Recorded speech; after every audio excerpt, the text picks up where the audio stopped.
Dans un livre sur l'affaire Betaram qui paraît aujourd'hui, la fille aînée de François Bayrou révèle avoir été victime de violences lorsqu'elle était adolescente dans un camp d'été organisé par l'établissement catholique Notre-Dame de Betaram. Elle assure ne pas en avoir parlé à son père.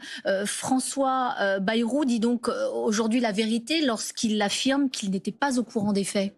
Ce sont deux choses différentes. D'abord, je voudrais saluer cette prise de parole qui s'ajoute aux nombreux témoignages maintenant des victimes des exactions commises, des violences commises à Betaram. On est à plus de 200 plaintes maintenant et 170, 175 actes de violence physique, psychologique et sexuelle envers des enfants.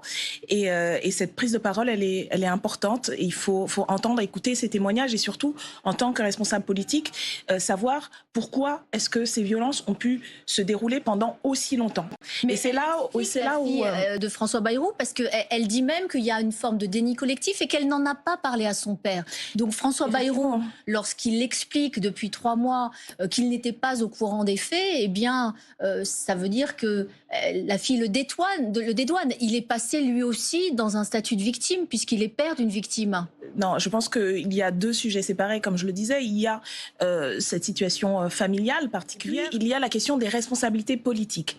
Et le problème posé par l'ensemble des mensonges que François Bayrou a énoncés devant la représentation nationale. Je vous rappelle qu'il y a en ce moment une commission d'enquête à l'initiative de notre groupe parlementaire. Et nous espérons que là, il dira la vérité. Puisqu'il y a un certain nombre d'éléments Daniel qui ont Obono, été... Je veux juste comprendre, est-ce que vous pensez que François Bayrou ait pu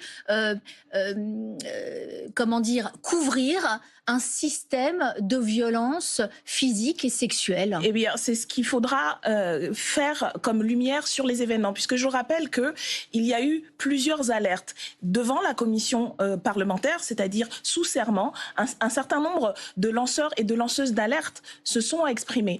Dès 1995, une professeure, une rare voix qui a pu s'exprimer, parce qu'effectivement, comme le disent les témoignages, il y a une emprise très forte.